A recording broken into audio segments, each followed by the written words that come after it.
ዘውዱ ሾው በመላው አውሮፓ የሚኖሩ ኢትዮጵያውያንና ትውልደ ኢትዮጵያውያን በማህበራዊ ኢኮኖሚያዊና ፖለቲካዊ ጉዳዮች ዙሪያ ያላቸውን ሁለንተናዊ ተሳትፎና እምቅ የህይወት ተመክሮ በጥልቀት የሚዳስስ በይዘቱ ለየት ያለ በአዝናኝ ገጠመኞች የተሞላና በማራኪ ጨዋታዎች የተኳለ ቴሌቪዥን ፕሮግራም ዘውዱ ሾው ቁም ላለው ቁም ነገር ሲሹም ለተዝናኖት በያሉበት ዘውዱ ሾው።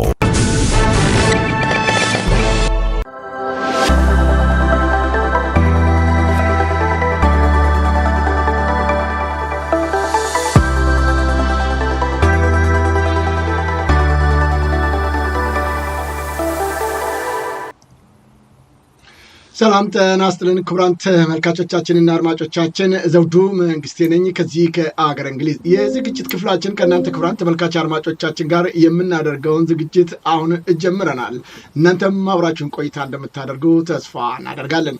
የዛሬ ዝግጅታችን በተለይም በአማራው ማህበረሰብ ላይ ያተኮረ ሲሆን እንደሚታወቀው አማራው ከዚህ ቀደም እኔ ኢትዮጵያዊ ነኝ እንጂ በጎጥ ወይም በአማራነቴ ልወከል አይገባም በሚል ለረጅም ዓመታት መቀመጡ የሚዘነጋ አይደለም።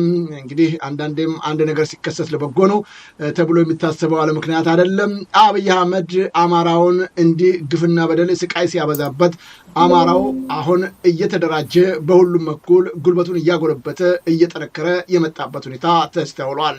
ኢትዮጵያ ልትድን የምትችለው አማራው ራሱ መጀመሪያ ራሱን አጠንክሮና ጎልብቶ ሲገኝ ነው በማለት በተለያዩ ቦታዎች የሚገኙ የአማራ ልጆች እየተሰባሰቡ ይገኛሉ። በምድር ላይ እዛው በፋኖ እየታገለ የሚገኘው ኃይል ዛሬ የአብይ አህመድ የብልጽግና ኃይል እንደፈለገ የሚጫወትበት አለመሆኑ በግልጽ ታውቋል። እንኳንም ለአማራው አይደለም ለሌላው የሚተርፉ ተግባሮችን እየፈጸመ አብይ አህመድንና ብልጽግናን እያስጨነቀው ይገኛል።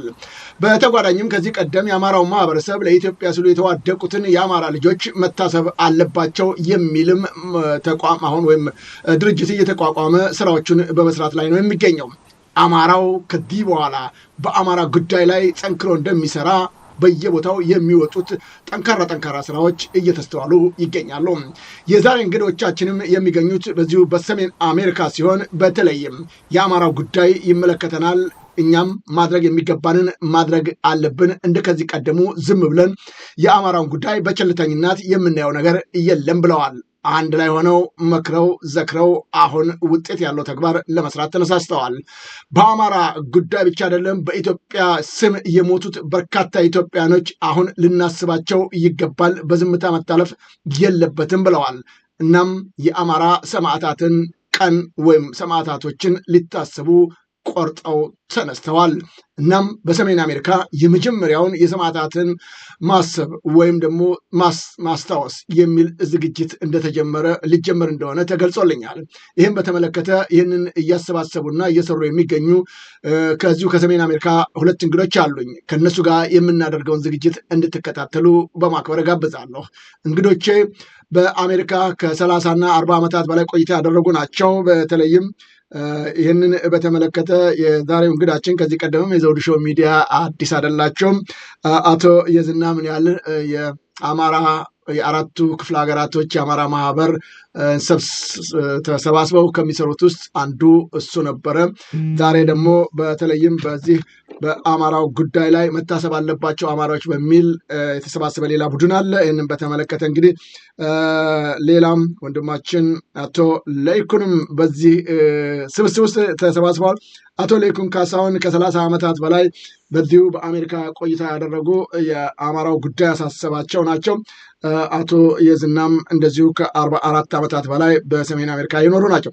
እንግዲህ እነዚህ ሁለት እንግዶችን ዛሬ በዚሁ በአማራ ጉዳይ ላይ ሰፋ ያለ ውይይቶች እናደርጋለን። እናንተም አብራችሁን ቆዩ። በተቻለ መጠን ታዲያ ይህ ዝግጅት ለሌሎች ተመልካች አድማጮቻችን ይደርስ ዘንድ ሼርና ላይክ እንድታደርጉት ከወዲሁ በማክበር እንጋብዛለን። አዳዲስ ተመልካች አድማጮቻችንም ወደ ዝግጅታችን ብቅ በሉ፣ ሰብስክራይብ ያደረጋችሁ ወዳጅ ቤተሰቦቻችን ሁኑ እያል ይህ ዝግጅት በቀጥታም በአማራ ሳተላይት ቴሌቪዥን በመላው ኢትዮጵያና በመካከለኛው ምስራቅ እንደዚሁም በአፍሪካም የሚሰራጭ መሆኑን በዚሁ አጋጣሚ እንገልጻለን። አብረን ቆይታ እናደርግ ከእንግዶቻችን ጋር።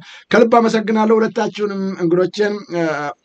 አቶ የዝና ምን ያህል የመጀመሪያ አይደለም በዚህ ዝግጅት ላይ ተደጋጋሚ ጊዜያቶች መጥተህ እውቀትህን ልምድህን አካፍለውናል። በጣም አመሰግናለሁ። አቶ ለይኩንም ዛሬ መጀመሪያዎት ነው በዚህ በዘውዱ ሾው ሚዲያ። ሁለታችሁንም እንግዶችን ሰላም ጤና ይስጥልኝ። እንደምን ወደ ዝግጅታችን በሰላም መጣችሁ? አቶ ዘውዱ እኛም በጣም እናመሰግናለን። በተደጋጋሚ የአማራው ድምፅ እንዲሰማ የአማራው ሰቆቃ እንዲቆም ብዙ ትግል ታደርጋለህ። ስለጋበዝከን በጣም አመሰግናለሁ። ከልብ አመሰግናለሁ። አቶ ለይኩን አመሰግናለሁ። አቶ ዘውዱ በጣም ትልቅ ስራ ነው የምትሰራው እና ዛሬም ስለጋበዝከን በጣም አመሰግናለሁ። ሁለታችሁንም እንግዶችን ከልብ አመሰግናለሁ። እስቲ እንግዲህ ከአቶ የዝናህ እንጀምራለን። ይህንን የአማራ ሰማዕታትን ቀን ለማክበር ዝግጅት እያደረጋችሁ እንዳለ መረጃ ደርሶኝ ነው ወደ እናንተ የደወልኩትና እንደው ምን አነሳሳችሁ ይህንን የአማራን ጀግኖች ሰማዕት የሆኑት ለሀገራቸው ለሕዝባቸው የተዋደቁ ሕይወታቸውን የሰው በጣም በርካቶች ናቸውና ለማሰብ እንደው ምን አነሳሳችሁ ከረጅም ዓመታት በኋላ? ጥሩ ጥያቄ ነው። በአማራ ሕዝብ ላይ የሚፈጸመው ግፍ እጅግ መራራ ለረጅም ጊዜ የተደረገ ነው። ግን ከዛሬ ይታገሳል፣ ከዛሬ ይሻላል በማለት ምንም ነገር እየተደረገ አይደለም፣ እየተቋጨ አይደለም። ስለዚህ አማራ ሰማዕታት ቀንን በማክበር አንደኛ ሰው ግንዛቤ እንዲወስድ፣ ትምህርት እንዲወስድ እና ለወደፊት ደግሞ መፍትሄ የሚፈልግበትን መንገድ እንዲበጅ፣ ያ መፍትሄ ስንል ደግሞ ማስቆም ሳይሆን ወደኋላ ተመልሶም ደግሞ መፋረድም አለ። ፍትህ እንፈልጋለን። ግን መጀመሪያ ሰማዕታትን በመዘከር ትምህርት እንዲወሰድ እና ደግሞ መፍትሄ እንዲቋጭ ከመፈለግ አንጻር ነው። ትግል በሁሉም ፈርጅ ነው የሚደረገው። አንዱ የትግል መስኬ ነው ብለን እናምናለን እና እኔና አቶ ለይኩን ሌሎችም ወንድሞቼ ተሰባስበን ተማክረንበት አስበንበት ይህንን ለማድረግ ዝግጅት አድርገናል። ከልብ አመሰግናለሁ አቶ የዝናህ። አቶ ለይኩንም በዚህ ጉዳይ ላይ የሚያክሉበት ካለ ወደ ሌሎች ጥያቄዎቻችን ከመሄዳችን አስቀድሞ ምን አነሳሳው? ጥያቄው በጣም መሰረታዊ ጥያቄ ነው። እኛ ባለፈው 50 ዓመታት ውስጥ በርካታ አማራዎች ተገለዋል፣ ተፈናቅለዋል፣ የተለያዩ በደሎች ሁሉ ደርሰዋል። በሃይማኖት፣ በትምህርት፣ በሕክምና በመሳሰሉ ነገሮች በሙሉ እና ይሄ ነገር የሚቆም አይደለም። ቋሚ የሆነ ችግር እየሆነ ስለመጣ አንድ መደረግ ያለበት ነገር ቢኖር ምንድነው? እነዚህ ጉዳዮች በህዝባችን ውስጥ በደንብ ግልጽ በሆነ መልክ ተቀምጠው ህዝቡ ገብቶት ማድረግ የሚገባውን የመከላከልም ነገር የማወቅም ችግሮችን የመፍታትም መፍትሄ መንገድ የሚከፍትበትን ልክ በተቋም እንደተጠቃ ሁሉ ተቋም አቋቁሞ ራሱን መከላከል የሚችልበትን ሁኔታ እንዲፈጥር ስለሆነ እነዚህ ምክንያቶች በከፊል ያነሳሱ ነገሮች ናቸው እና ወደዛ ነው የምንሄደው። በጣም አመሰግናለሁ። እንግዲህ አቶ ለይኩንም ከ50 ዓመታት በላይ ብለውታል። በእርግጥ የአማራው ጉዳይ ከዛ በፊት ጀምሮ ብዙ መከራና ስቃይ የደረሰበት ማህበረሰብ ነው። ግን እየጎላ የመጣው እንግዲህ በተለይም ህወሓት ከመጣበት ስርዓት መንግስት በኋላ የከፋ ችግሮች በአማራው ላይ ደርሷል። ለሀገሩ እንዳልተዋደቀ ታሪኩን ባህሉን ጠብቆ እንዳልቆየ ሁሉ ጠላት ተደርጎ ነፍጠኛ እየተባለ ግፍ ደርሶበታል። በቁሙ ተቃጥሏል፣ ገደል ላይ ተጥሏል፣ በከባድ ሁኔታ ጉዳት ደርሶበታል። ይህ ሁሉ መከራና ስቃይ የደረሰበት ታዲያ እኔ አማራ አይደለሁም ኢትዮጵያዊ ነኝ በማለቱ ነበር። እንደው ወደ አሁኑ ዛሬ የተነሳው የአማራ ኃይል ቁጣውን ያሰማው ቀደም ብሎ ወደዚህ ነገር ቢደርስ ኖሮ ይህ ሁሉ አደጋ አይደርስም ብለን እናስባለን እና እንደው ዛሬ ላይ ቆማችሁ ድሮ የደረሰበትን በአማራው ማህበረሰብ ላይ የደረሰውን ስቃይና መከራ ስታስተውሉ ምን ይሰማችኋል? አቶ ለይኩን፣ አቶ ይዝና ይቀጥሉ። ምን ይሰማችኋል? የሚሰማን ሀዘን ትልቅ ሀዘን ነው። ግን ቁጭት ይሰማናል። መፍትሄ መኖር አለበት የሚል ስሜት ይሰማናል። ስለዚህ የሚሰማን ስሜት የተለያየ ስሜቶች ናቸው። ቅድም እንዳልኩት የማዘን የመቆጨትና መፍትሄ የመፈለግ ነው። እኛ ዝም ብለን በማዘንና በመቆርቆዝ ምናምን አንገት በመድፋት የምናልፈው ጉዳይ አይደለም። በማሰላሰል በማሰብ መፍትሄ ሊገኝለት ይገባል ብለን እናምናለን። ምክንያቱም ዝም ብሎ ካሁን ይሻላል፣ ካሁን ይታገስ ይሆናል፣ ይሄን ነገር እስቲ እናስብበት፣ መንግስት ይፈታው ይሆናል፣ ከሌ ድርጅት ይፈታው ይሆናል እየተባለ መፍትሄ አላገኝም። ስለዚህ መፍትሄ ያላገኘ ጉዳይ ስለሆነ ቁጭት ይሰማናል። መፍትሄ በአስቸኳይ ይገኙበት ዘንድ እንሰራለን። ይሄን ነው የምናስበው። አቶ ላይክንስ ምንድነው ስሜቱ? እንደው ዛሬ ላይ በእውነቱ በጣም ከፍተኛ ሮሮ ነው የማስታውሰው። በጣም በከፍተኛ ሀዘን ነው የማስታውሰው። ይሄ ችግር መፈጠር ሲጀምር የገባቸው ጥቂት ሰዎች እያደገ ሄዶ ከባድ ጥፋት ከማድረሱ በፊት ለመከላከል ትግል የጀመሩ ነበሩ። ፕሮፌሰር አስራትን በዚህ መጥቀስ ይቻላል። ከሳቸው ጎንም የተሰለፉ ብዙ ምሁራኖች ነበሩ እና ህብረተሰባችን ሊገባው ስላልቻለ ጊዜው ሲራዘም እስከ 2008 ድረስ እየደረሰ መጣ። 2010 ላይ ነው እንግዲህ እየተነሳሳ ብዙ ሰው እየገባው የመጣው። ምክንያቱም የተደረገው ማሲቭ የሆነ በጣም በርካታ እልቂት አሁን ከዚህ ከደቡብ አካባቢ ያፈናቀሉ ኤክሶደስ በሚባል ደረጃ አማራው እየተፈናቀለ ሲሄድ ያ ችግር በየቤቱ ሲመጣ ቁጥሩ ተሳታፊው አማራ ነኝ የሚለው እየጨመረ መጣ እና አሁን እንደምታዩት የግፊቱ ብዛት የግፊቱ መጠን ከኖረበት አካባቢ ሁሉ እያፈናቀሉ ይመጣል። ሀብት ንብረቱን የመዝረፍ ማቃጠል መግደሉ እየጨመረ በመጣ ቁጥር አሁን አማራው እየተደራጀ መጥቶ የተሻለ ደረጃ ላይ ነው ያለው። ግን ወደኋላ ሄጄ ሳስብ በእውነቱ በጣም በሀዘን ነው። እዛ አዲስ አበባ ነበርኩ ሁሉ እልቂት በበደኖ በመሳሰሉ ቦታዎች ሲካሄድ እና አንድ ህብረተሰብ ላይ በጭካኔ መልክ ሲካሄድ በጣም የሚያሳዝን ነበር።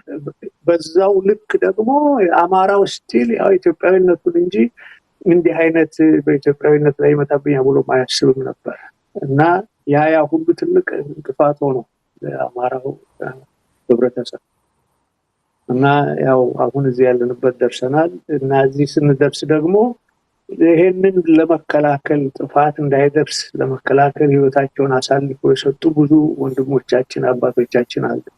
የነሱ ታሪክ ደግሞ ከተረሳ እንደገና ይሄ ነገር ይደገማል። ታሪኩን የረሳ ሰው ታሪኩን ግፉን ይደግማታል የሚባል አባባል አለ። እውነት ነው እና ከጣሊያን ጊዜ ጀምሮ የአማራ የሚባለው ታርጋና በደል ሲደርስ እየተዘነጋ እዚህ ደርሰናል። ከዚህ በኋላ ያ እንዳይደርስ ነው እኛ እዚህ የሰማዕታትን ቀን ማክበር እና ማሳወቅ የምንፈልገው። በጣም አመሰግናለሁ አቶ ላይኩን። እዛው እርሶ ጋር ልቆያውንም ቅድም አንስተዋቸዋል።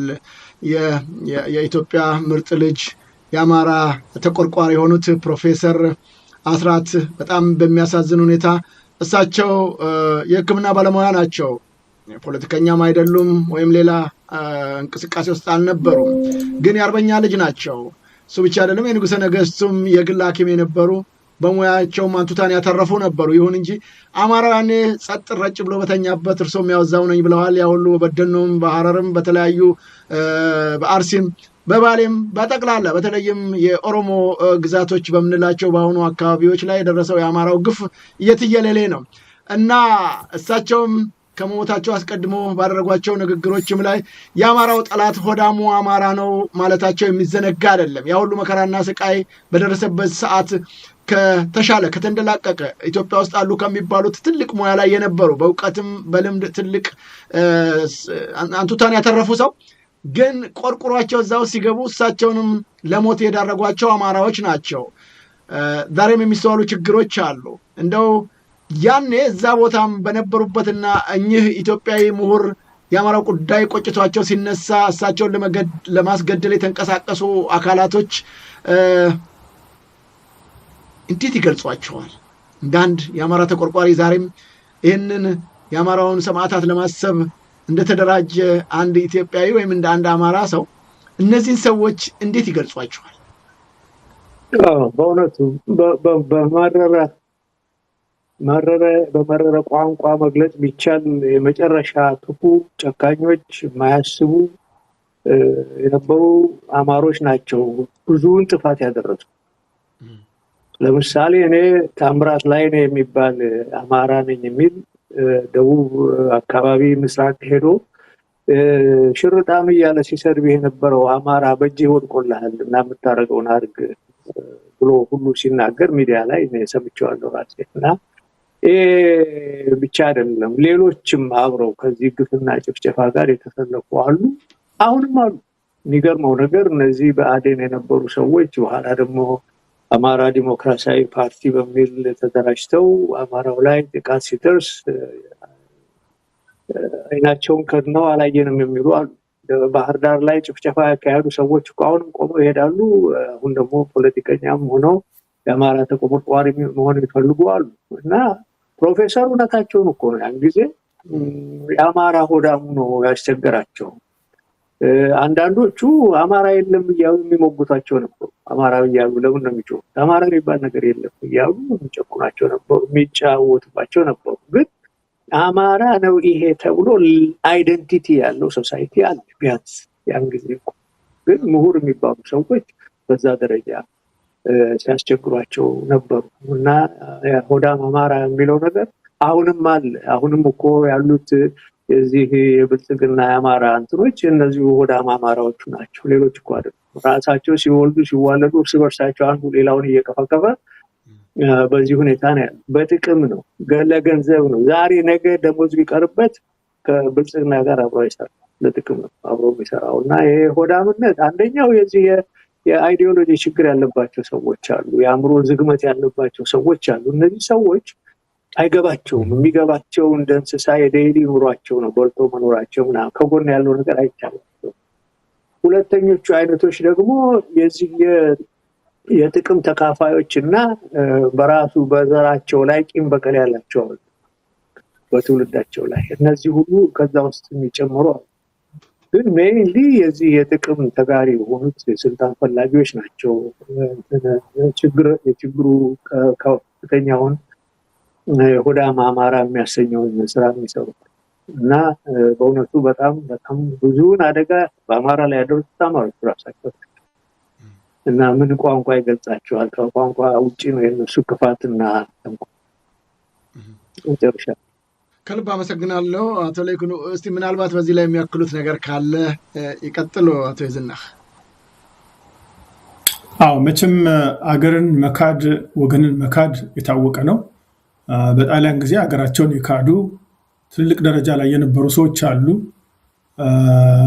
በብዙ የሚታወቁ እና ያለ ነው ይቀጥላል የሰው ልጅ ሁለት ደካማ ጎን አለው ጠንካራ ጎንም አለው ደካማ ጎኑ አለማሰብ አለማስተዋልና ለሆዱ መገዛት ነው እነዚህ ለሆዳቸው የተገዙ ነገ ምን እበላለሁ ማልበላ ከሆነ ግን ወገኔን ሽጬ አገሬን ሽጬ የሚሉ አሉ ስለዚህ ምንም ማድረግ አይቻልም እነሱም በግ ይጠየቃሉ ህሊናቸውም ይወቅሳቸዋል ታሪክም ይወቅሳቸዋል ስለዚህ ተጠያቂ ናቸው ከዛ ውጭ ግን ያው ማስተማር እንዲቆጠቡ እንዲያቆሙ ማድረግ የሚቻልበት መንገድ ሁሉ ካለ ይደረጋል ከዛ ውጭ ደግሞ ሁኔታው ሲመቻች በህግ ይጠየቃሉ አገር አሳልፈው ይሰጡ ወገን አሳልፈው ይሰጡ የካዱ ከኋላ ይሸሹ የማይገነዘቡ እንደኛ አማርኛ ጥርት አድርገው የሚናገሩ የኛ ስም ያላቸው የኛ መልክ ያላቸው ከኛ መሃል ተሰግስገው ገብተው የሚሰሩ ባንዳዎች ካዲዎች አሉ እነሱ በሂደት እየጠሩ ይመጣሉ ትልቁ እንቅፋትም እነሱ ናቸው ከልብ አመሰግናለሁ ሁለታችሁንም እንግዶችን እንግዲህ ውይይታችን ይቀጥላል ቢያንስ ዛሬ በእድሜም በልምድም በተሞክሮም ብዙ ነገር ያላችሁ ስለሆነ ይህንኑ በተለይም ለወጣቱ ትውልድ ጠቃሚ መረጃው እንደምታካፍሉ ተስፋ አደርጋለሁ ተመልካች አድማጮቻችንም አሁንም አብራችሁን ቆዩ እየተከታተላችሁት የምትገኙት በሰሜን አሜሪካ የሚገኙት አቶ ለይኩን ካሳውንና አቶ የዝና ምን ያለን በዚህ በአማራ ሰማዕታት ጉዳይ ላይ መጀመሪያውን እንግዲህ እየታሰበ ነው ባለኝ መረጃ ነው ካለ ታረማለሁ ምናልባት ወደፊት አረ ከዚህ በፊትም እንዲያርገናል የሚሉ ካላችሁ ልታካፍሉ ትችላላችሁ እንግዶችም ምናልባት ካለ ልታስታውሱን ትችላላችሁ በእኔ በኩል የመጀመሪያ እናንተ ትመስሉኛላችሁ እንግዲህ እንደሚታወቀው አሁን እንደገለጻችኋቸው ከኋላ ጀምሮ የአማራው ጉዳይ አማራውን እያጠፋ እዚህ ካደረሱት ውስጥ ቀዳሚውን ይዟል ወደ ሌሎቹ ማህበረሰብ እንመለስ ወደ ትግራይ ብንሄድ እንደምታዩት በአሁኑ ሰዓት የትግራይ ክልል አብይ አህመድ ዝር አይልም ሰፈራችን አይጠጋም ብለው ከልክለው እነሱ የፈለጉትና የፈቀዱትን እንደውም አሁን ዶክተር መልሰው ኃላፊነታቸውን ሰጥተዋል ኃላፊነት ሰጥተዋል ለዶክተር ደብረጽዮን። ስለዚህ በአማራው በኩል ግን ዛሬም ጭምር መከራና ስቃይ እያደረሰበት ያለው የራሱ የአማራ ሰዎች ናቸው። ከምክትል ጠቅላይ ሚኒስትሩ ጀምረን በክልል ውስጥ ያሉትን ጠቅላላ ፕሬዚዳንቱንም ጨምረን ማለት ነው አምባሳደር ታየን ጨምረን የአማራ ሰዎች ናቸው። ግን አማራ ላይ ግፍና መዓት ሲወርድ ምንም ያሉት ነገር የለም። እንደምታስታውሱት ከዚህ ቀደም በትግራይ በኩል አንድ ነገር ሲፈጠር የፓርላማ ሰዎች ጭምር ሳይቀሩ ወደ ትግራይ ሄደዋል። እሱ ብቻ አይደለም፣ የአፈጉባኤዋ ኬሪያን ኢብራሂም ጭምር ሳትቀር ገብታለች። እስካሁኑ ድረስ ከህዝባቸው ጎን ቆመዋል። በአማራው በኩል ግን ዛሬም ጭምር እንዲህ አይነት ግፍና በደል ሲፈጸም በውጭም በሀገርም ያሉት በጋራና በአንድነት ቆመው ይህም መከላከል ተስኗቸዋል። የኦሮሞንም ልታወት ትችላላችሁ። ጠንካራ ሆነው እየተናበቡ ይሰራሉ። በአማራው በኩል ግን ብዙ መነባብ ነገር አይስተዋልም። ምንድን ነው አማራው ላይ ያለው ችግር ብላችሁ ታስባላችሁ? እንደ ሰማዕታትን ቀን ከማሰብ በዘለለ ምንድን ነው ውስጡ ያለው የአማራ ችግር? አሁን ከጠቀስኳቸው ከኦሮሞ እንግዲህ አለ ከሚባሉ ብዙ ጊዜ አክቲቭሊ ከሚንቀሳቀሱት ኢትዮጵያ ውስጥ የኦሮሞ የትግራይና የአማራ እሊቶችና ማህበረሰቦች ናቸው። ሌሎቹም አይታገሉም እያልኩ አይደለም፣ ግን በብዛት ከነዚህ መማር የሚገባው የአማራው ማህበረሰብ ብዙ አለ፣ ግን እስከ ዛሬ ድረስ እየተማረ አይደለምና ምንድነው ችግሩ ይላሉ። እስቲ አቶ ላይኳን።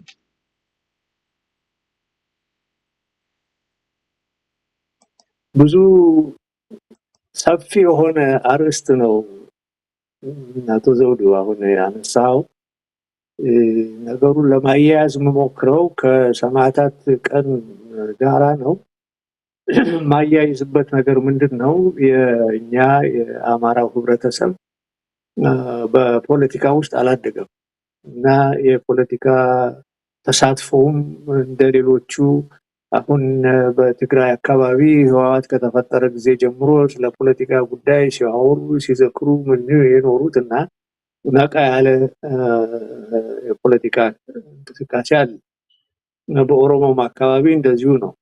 ኦነግ ብዙ ተሳትፎ ነበረው፣ ብዙ እንቅስቃሴ ያደርጋል። አሁን የአማራው ህብረተሰብ ተቋም አልነበረውም፣ ድርጅትም የለውም፣ ውክልናም የለውም። እንደዚህ አይነት ነገሮችም በመወያየት አይደለም ያደገው እና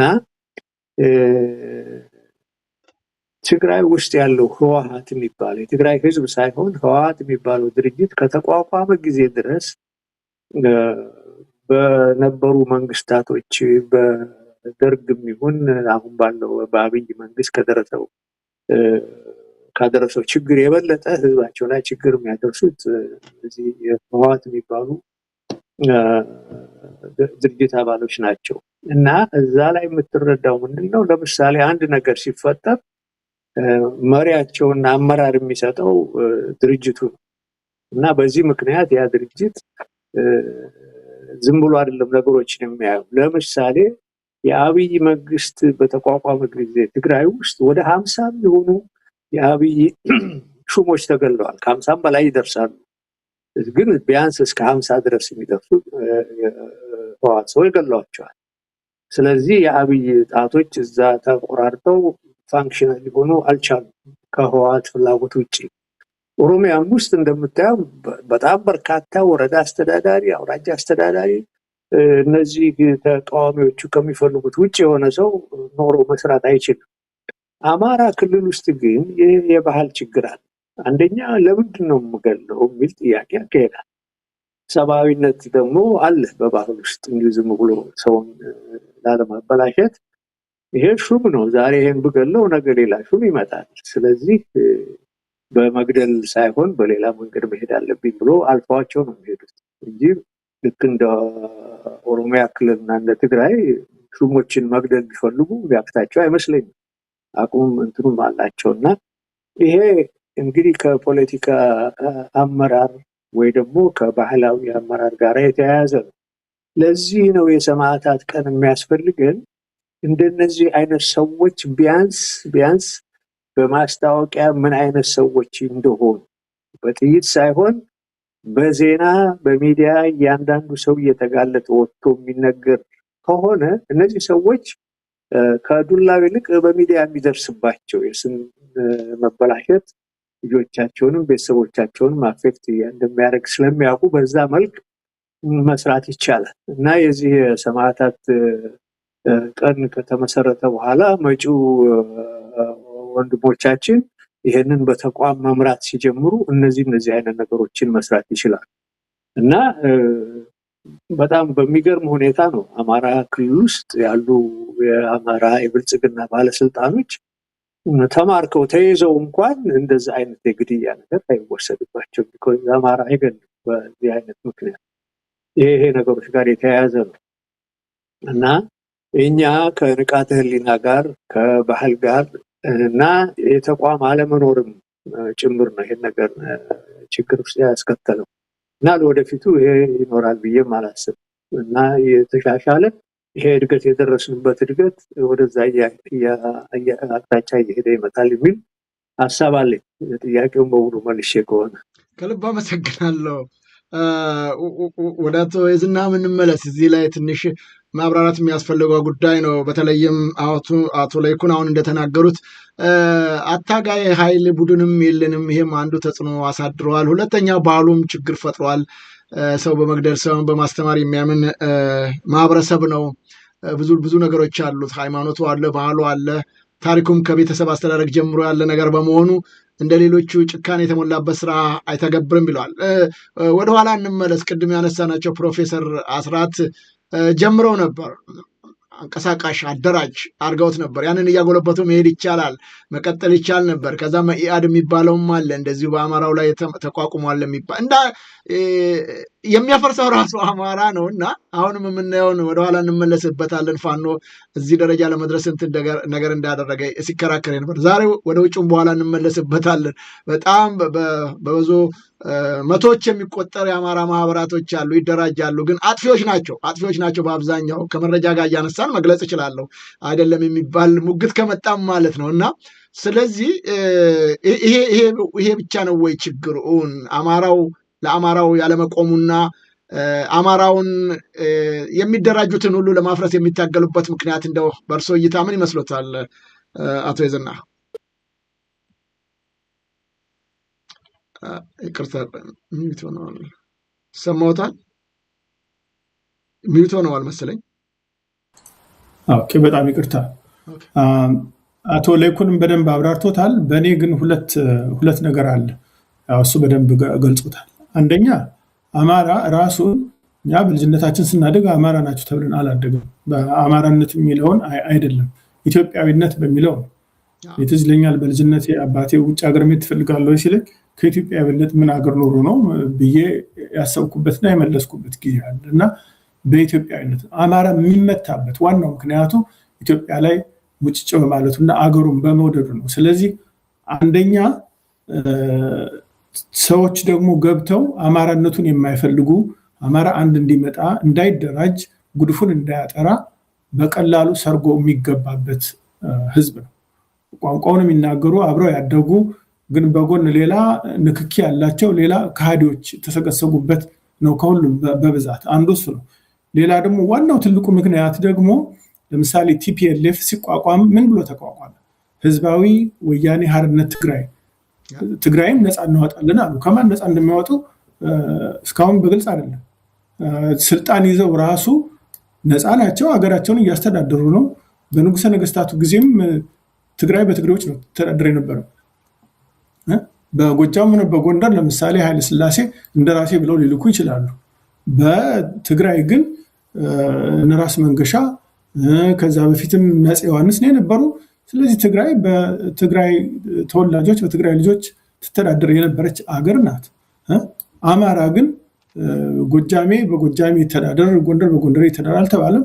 ኃይለ ሥላሴ እንደራሴ ብለው ከላኩ ከሸዋ አምጥተው የፈለጉትን ራሳቸው የሚቀርባቸውን የሚያምኑትን ሰው ሊሾሙ ይችላሉ። ስለዚህ አማራ አንደኛ ራሱን በኢትዮጵያዊነት ስለሚያምንና ስለሚያይ ሲደራጅም ደግሞ እየገቡ ስለሚያፈርሱት ስለሚንዱት ራሱን ለመመከት ስላልቻለ ከዛ ውጭ ደግሞ የተገንጣዮች እንቅስቃሴ አንደኛ ኤርትራን ለመገንጠል በተደረገው ትግል ኢትዮጵያን የምናሸንፋት በዘር ከከፋፈልናቸው ነው በሚል እምነት በዘር እንዲደራጁ በማድረግ ኦነግን ህወሓትን አደራጁ።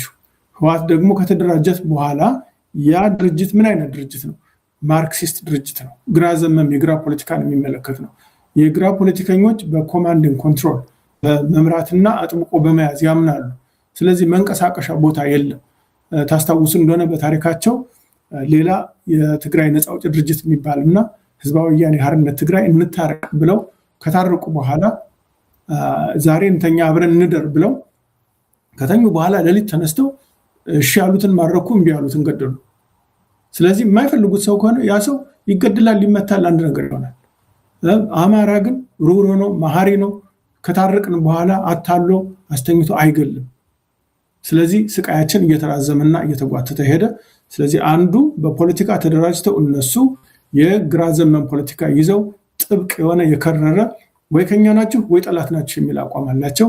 አማራ ግን ሁሉን አቃፊና ደጋፊ ስለሆነ በጉያው እየገቡ የሚያጠፉት ያጠፉታል፣ የሚያኮላሹት ያኮላሹታል። ትግሉ እንደዛ እያለ እየተዘናጋ እየተፋዘዘ ደረጃ ደርሷል። ለእኔ የሚታየኝ እነዚህ ሁለቱ ምክንያቶች ናቸው። ከልብ አመሰግናለሁ አቶ የዝና። እንግዲህ ግፉ በጣም የበዛ ነው በማህበር ላይ። ከእናንተ ድረገጽ ያገኘሁት አንድ ነገር አለ፣ ምናልባት በዚህ ላይ ያብራሩልኛል። ይሄ ምስል ከዛው ከእናንተ ነው ያገኘሁት። ይሄ ሁሉ ግፍ ነው እንግዲህ እዚህ ላይ እርሶ ይዘረዝሯቸዋል። ይሄ ሁሉ ግፍና መዓት እየበዛበት ባለበት ሰዓት አይ አማራው ሩህሩህ ነው ገር ነው እየተባለ መተው ለነዚህ አይነት ግፍና ጭካኔ ለተሞላበት ተግባር ማበረታታት አይሆንም። እስቲ በዚህ ላይ ምን ይሉኛል? በዚህ ምስል ላይ እርሶ ይቀጥሉ። አሁንም አቶ የዝና። አይ ማበረታታት ሳይሆን ይሄ ሰው እንዲረዳና እንዲያስተውል። ለምሳሌ እዚህ ላይ ከተደረደሩት የቦታ ስሞች መካከል ጭና አሁን በቅርብ ጊዜ ብልጽግና መንግስት ላይ ባለበት ጊዜ መከላከያ እዝን ከጨፈጨፉ በኋላ በተደረገው ጦርነት ጭና የሚባል ከመንደር ውስጥ ገብተው ህዝቡን ከብቱን ሳይቀር ጭፍጭፍ አድርገው ሄዱ። ማይካድራም እንደዚሁ ወልቃይት የኛ ናት፣ በወልቃይት በኩል አድርገው ከሱዳን ድንበር መያዝ ይፈልጋሉ። በዚያ በኩል አድርገው ለመክፈት ለሚፈልጉት በር የራሳቸውን ሰው እያሰፈሩ ህዝቡን እያፈናቀሉ ይዘው ነበረ። ግን ጦርነቱ በተጧጧፈበት ጊዜ ማይካድራ ላይ ህዝቡን በመጥረቢያ በጥይት በሁሉም ባለ በሌላቸው ጨፍጭፈው ኋላ አዙረው ደግሞ የኛ ህዝብ ነው የተጨፈጨፈ ብለው ምክንያት ሰጡ። ከዛ ውጭ ደግሞ በአሁን ኦሮሚያ እየተባለ በሚጠራው ክልል ሻሸመኔ በተለያየ ምክንያት እየተነሱ አጣየማ 7 ጊዜ 8 ጊዜ መቁጠር እስከሚቸግረን ደረጃ ድረስ ሲቃጠል ሰው ሲፈናቀል ኖሯል። ደራ ሸዋ አባይ ዳር ማለት ነው አሁን በኦሮሚያ ክልል የተጠቃለለ ነገር ግን በብዛት አማራ የሚኖርበት ቦታ ነው። እዚያም ቦታ ደግሞ እንደዚሁ የአማራው ቁጥር እንዲቀንስ በአርባ ጉጉ በወያኔ ጊዜ ሰው ገደል የተከተተበት ጊዜ በጋራ ሙለታ ጃንሆይ የተወለዱበት ቦታ ሐረር ውስጥ በጉራ ፈርዳ ያ ሁሉ ህዝብ እቃውን ጥሎ ተሸክሞ እስኪሰደድ ድረስ በአሶሳ በመተከልማ በቃ የተጨፈጨፈው የተሰደደው ተፈናቅሎ የቀረው ቁጥሩ ይሄ ነው አይባልም።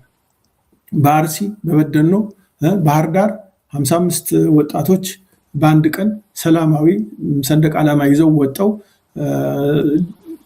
ዝም ብለው ስለተቃወሙ ብቻ ተጨፈጨፉ። እነዛን መበተን ወይም ተው እንዲህ ማለት ሲቻል በጥይት በቃ በለው። ይሄ ሁሉ ምንድነው? ህዝቡን ለመጨፍጨፍ አንገት ለማስደፋት ነው። በመራዊ እንደዚሁ ወልቃይትማ ያው በቃ ከወያኔ ስልጣን ከያዘበት ጊዜ አስቀድሞ የነበሩበት ቦታ ለትግል እንቅስቃሴ ይመቸናል ተብሎ ነገር ግን እነሱ መጀመሪያውንም ከአማራ ወስደው ከጎንደር ወስደው ቆርሰው ለመያዝ ሞከሩት ነው። ይሄ ሁሉ ተደረገ። ከዛ ውጭ ደግሞ ይሄ በቀኝ በኩል የተዘረዘሩት የግፎች አይነት አሶሳ ላይ ቤት ዘግተው የተቃጠሉ ከዛም በኋላ በተደጋጋሚ በተለያየ ቦታ ሰው ሁሉ እጅግሩን ታስሮ እየታረደ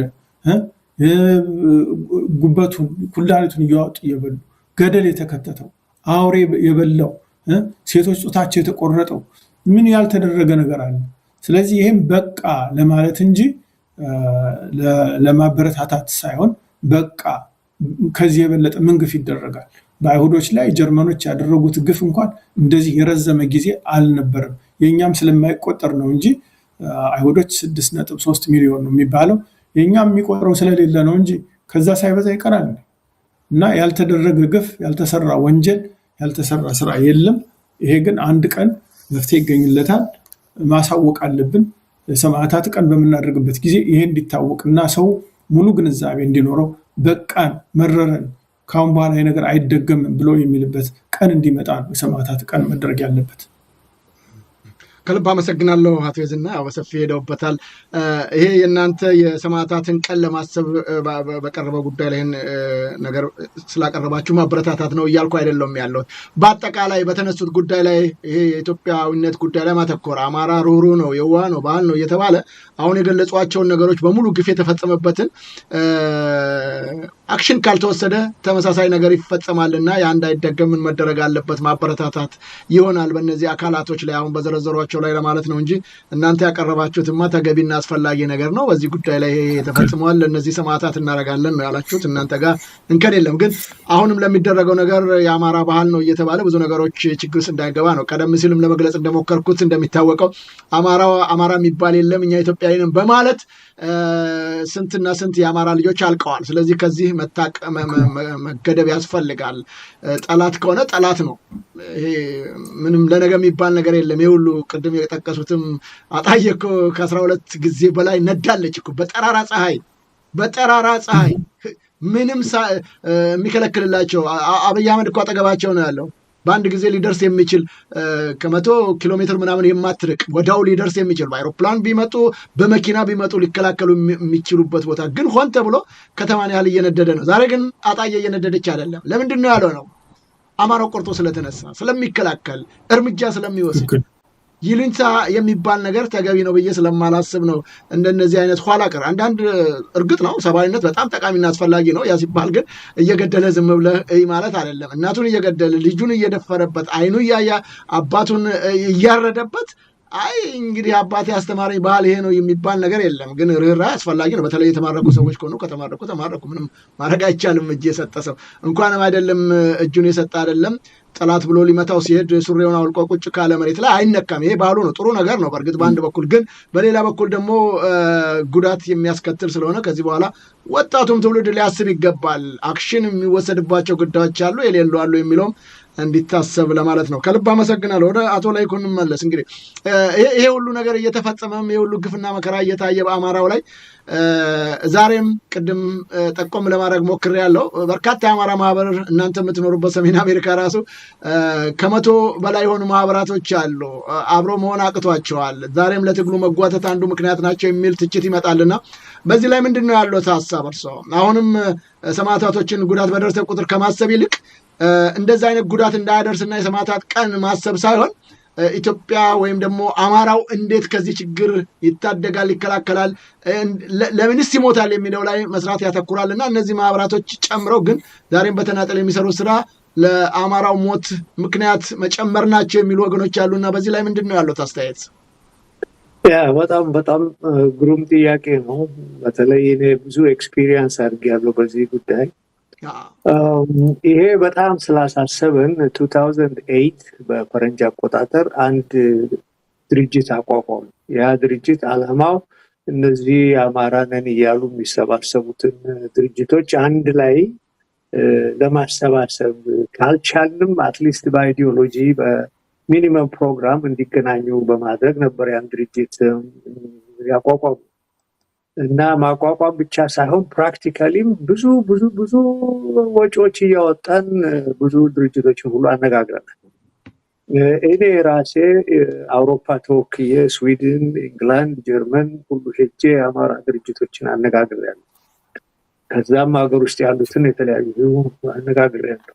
እና ብለን በቃ አቃተን። ምንድን ነው ያቃተን?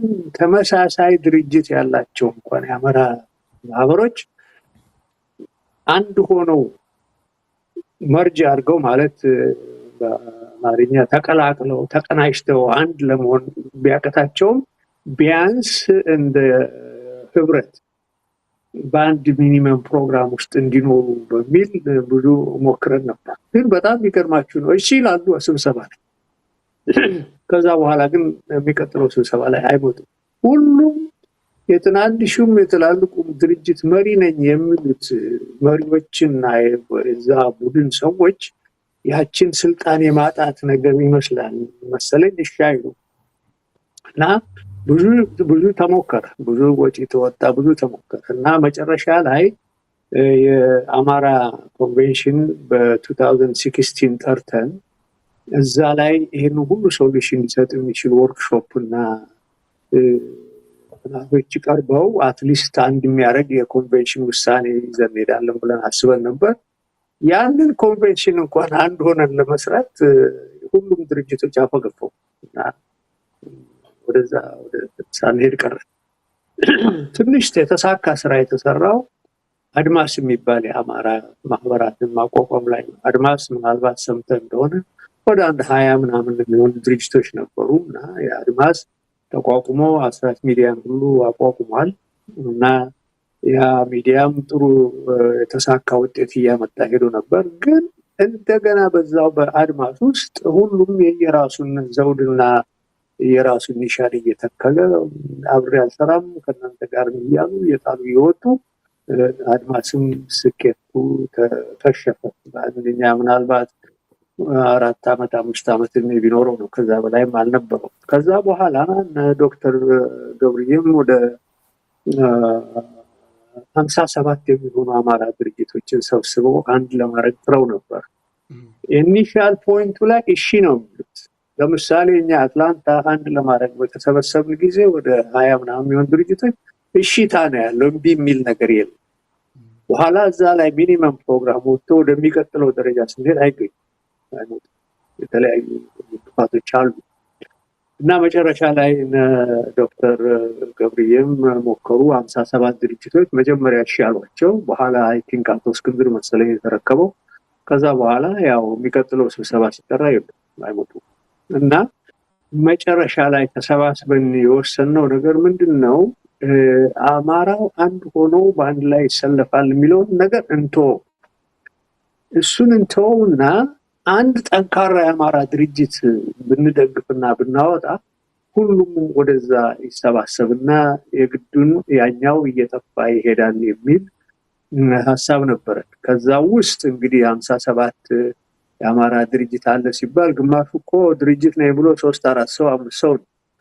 አንዳንዱ ምናልባት ግፋቢል 100 ሰው ነው፣ ግን ድርጅት ነው ብሎ እዛ ይቀመጣል። አንዳንዱ ደግሞ በህወሓት የተመሰረተ፣ አንዳንዱ የብልጽግና የአማራ ድርጅት ነው። የተለያየ ኢንተረስት ይዘው የሚመጡ ናቸው ከተለያየ አካባቢ እና ወደ ግራ የሆኑ እየተቆረጡብኝ ነው። ወደ ግራ ትንሽ ነው። ወደ ግራ እርሶ በተቃራኒ አቶ ላይ ትንሽ አሁንም እርሶ ወደ ግራ የሆኑ በጣም ጥሩ። በጣም ይቀጥሉ። ይቅርታ ስለተቆረጡብኝ ነው። በጣም ግሮሽ ጥሩ ሀሳብ። እና እነዚህ የሚሰባሰቡ አማራ የሚሉ ድርጅቶች በሙሉ ውስጣቸውን እየገባን ስናይ በጣም ምንም እንዳልኩት ቅድም 3 ሰው 4 ሰው 20 ሰው እንደዚህ ሆኖ ድርጅት ነው ይላል እና ያ ሁሉ ዋጋ ስለሌለው አንድ የተጠናከረ ድርጅት ብንደግፍ እና ያን ደግፈን ከፍ እያደረግነው ብንመጣ በዛ ላይ ሌሎቹ ራሳቸው በራሳቸው ጊዜ እየጠፉ ይሄዳሉ የሚል ሀሳብ ነበረን እና ትልቁ ፎከሳችን ያው ትሪፕል ኤ ነው። ትሪፕል ኤ ጠንካሮች ናቸው። ሌሎችም እንደዚህ ጠንካሮች አሉ እና አሁን የተፈጠረው ችግር ምንድነው? እነሱን እናጠነክራለን ብለን ስንፈልግ ደግሞ ከነሱ አንጻር ደግሞ ሌሎች ደግሞ ይፈጠራሉ። ዛሬ አንዱ ይወለዳል፣ ነገ አንዱ ይጠፋል እና በዛ ሁኔታ ላይ የአስተሳሰብ ችግር አለ፣ የግለኝነት ችግር አለ። ማነው አንድ የሆነ ሰው ሲናገር አማራ ሁሉ ዘውድ ያለው በኪሱ ነው የሚል ዶክተር ያዕቆብ መሰለኝ እንደዛ ያለ እና ያ የኢጎ ችግርም አለ አንዳንድ ሰዎች ላይ። ሌላው የአይዲዮሎጂ ችግር አለ። ቤዚክ የሆነ እኮ የአማራው ግልጽ ያለ የአይዲዮሎጂ ግንዛቤ መሰራት አለበት ብዬ ነው አሁን የምማምነው። አማራ ማን ነው? አማሮች እነማን ናቸው? ለምንድን ነው እንደዚህ ችግር ውስጥ የገቡት? ለምንድን ነው አንድ የማይሆኑት? የመሳሰሉ ነገሮችን የሚያገናዝብና ስራ ላይ የሚያውል አንድ ጥናት የግድ መኖር ይኖርበታል እና ብዙ ሙከራዎች ተካሂደዋል፣ ግን ውጤት አላገኙም እና አሁን ወደዛ የምንሄድበት ዘመን እየደረሰ ይመስለኛል። ሌላው የማየው ችግር ምንድነው? የኛ ፋኖች ራሳቸው ዩናይት ማድረጋቸው ጥሩ ነው እና እነሱ ዩናይት ሲያደርጉ ውጪ ደግሞ ዴሊጌት ያደርጉናል የሚሉትን ግልጽ አድርገው በዲፕሎማሲ በፋይናንስ እንደዚህ ቢያስታውቁ ውጪ ያለውን የተበታተነ ኃይል ለመሰብሰብ እድል ይሰጣል። ምክንያቱም ሀገር ውስጥ እነሱ ጠንካራ አቅም ስላላቸው የውጪ የተበታተነው ሁሉ ዋጋ ቢስ እየሆነ ነው የሚሄደው። እነሱን ልክ ለምሳሌ አየርላንድ የውጪ ታጋዮቻቸው ሽንፌን የሚባሉ ነበሩ እና ለአየርላንድ ትልቅ ሰክሰስ ያመጡት የአየርላንድ ፋኖ ሳይሆን የሽንፌን የሚባለው የፖለቲካ ተወካያቸው ነው። እና ልክ እንደዚህ ሁሉ ፋኖ አንድ የሚመርጣቸው እና እነዚህ በፖለቲካ ጉዳይ እነዚህ በዲፕሎማሲ እነዚህ በፋይናንስ ይወክሉናል የሚሉት ነገር ቢኖር ይሄ ሁሉ ምስቅልቅል አይኖርም። ምክንያቱም ሁሉም ይደውላል፣ ለሁሉም መልስ ይሰጣሉ፣ ሁሉም ጋር መመሪያ ይቀበላሉ። ይሄ ችግር ነው እና ከፋኖዎችም ጎን ይሄን ነገር እንዲስተካከል ጥረት ቢደረግ የአማራው ትግል ወደ አንድ የመምጣቱ እድል ይኖራል ብዬ አስባለሁ። ከልብ አመሰግናለሁ አቶ ለይኩን፣ ጥሩ ሀሳብ አንስተዋል። በዚህ አጋጣሚ አመሰግናለሁ። የዘውዱ ሾው ሚዲያ አንድ ስራ ጀምሯል። እንግዲህ እርሶም አንድ ግብአት ይሆኑላል ብዬ አስባለሁ። የአማራ ማህበር አቋቁመው ግን በአማራው ጉዳይ ላይ ስራ እየሰሩ ያልሆኑ የአማራ ምሁራን ሆነው ግን ለአማራው ምንም ያላበረከቱ አንድ ስራ ጀምረናል። አንድ ቋት ከፍተናል። አሁን ይህን ዳታ እየመዘገብን ከተለያየ አካባቢ ኢትዮጵያኖች እንደዚሁም ደግሞ የአማራ ልጆች እየሰጡን ነው ያሉት። በጣም በርካታ መረጃ እያዝን ነው። ይሄ ቅድም እርሱ ያነሷቸው በርካታ ምክንያቶች እንደተጠበቁ ሆነው ዛሬ የአማራን ትግል ለማደናቀፍ ደግሞ የተቋቋሙ ብዙ ሰዎች አሉ። ቅድም እንደገለጹት እርሱም ማህበር ነኝ ይላል። ግን ምናልባት እሱና ባለቤቱ ብቻም ሊሆኑ ይችላሉ። የሚታወቅ ነገር የለም። ይህን ትግል ለማደናቀፍ የሚሰሩ ብዙ ስራዎች አሉ። ስለዚህ ይህን በተመለከተ አንዳንዶቹም ከረባታቸውን ገዝተው ያው እንደሚያዩት እናንተም እንደለበሳችሁት ከረባት ስላላስራችሁ ነው እንጂ ኮት ገዝተው ሱፋቸውን ከረባታቸውን አስተካክለው ቁጭ ያለዋሉ። ይሄ ወጣቶች ደማቸውን አፍሰው አጥንታቸውን ከስክሰው ህይወታቸውን ሰውተው ምናልባትም የሚቆይ አይደለም። በቅርብ ጊዜያት ውስጥ አብይ ሲባረር እኔ ብለው ሊቀመጡ የመጡ ያሰፈሰፉ ብዙ ሰዎች እንዳሉ መረጃ ደርሶናል። ስለዚህ ይህንን ለመከላከል ይቻል ዘንድ ስራዎች እየሰራ አሁን እርሶ ስታስቲካዊ ዳታ ወይም ደግሞ ገና ሪሰርች ያስፈልጋል ይላሉ። ይሄ አሁን ጊዜው አልፏል። አሁን ምንድን ነው በዚህ በዘውዱ ሾው ሚዲያ እየተሰሩ ያሉ ስራዎች አሉ። ዳታዎችን እየሰበሰብን ነው። ማህበራታችን እየሰበሰብን ነው። ከዚህ በኋላ በአንድ ዓለም አቀፍ የአማራ ማህበር እንዲቋቋም እዛ ላይ የማይሳተፉ ከሆነ እነዚህን አካላቶች ለህዝብ እናሳውቃለን። እንደዚህ ቁጭ ብሎ ከዚህ ቀደም እርሱ አሁን እንዳሉት ያነጋግሯቸዋል። ምን ይላሉ? ቀኑ ሲደርስ ይጠፋሉ። ያ አይሰራም። እነማን እንደሆኑ የት እንዳሉ የማህበራቸው ስም ከመጣልን ከተወሰኑ በኋላ የዘውዱ ሾው የሚመለከታቸውን ክፍሎች እናነጋግራለን። ወደዛኛው ካልገቡ ለህዝብ እናሳውቃለን። እነዛንም ተከትለው የሚሄዱ አባላቶቻቸው ጭምር ሳይቀር ወንጀለኞች ናቸው ብለን እንፈርጃለን። ነገ ፍትህና ህግ ሲመጣ እናቀርባለን። ይሄ የተጀመረ ስራ ነው። ስለዚህ በዚህ ላይ እርሶም ከዚህ በፊት የገጠሙ ችግሮች ካሉ ዳታውን እንዲሰጡ በዚሁ አጋጣሚ ጥሪ ያቀርባለሁ። ሌሎቹም እየሰጡን ነው። እንደነዚህ አይነት አክሽኖች እስካልተወሰደ ድረስ ዛሬ ሰዎች እየሞቱ ባለበት በዚህ ሰዓት ገና ሪሰርችና ጥናት የምናደርግበት ጊዜም ወቅትም የለንም።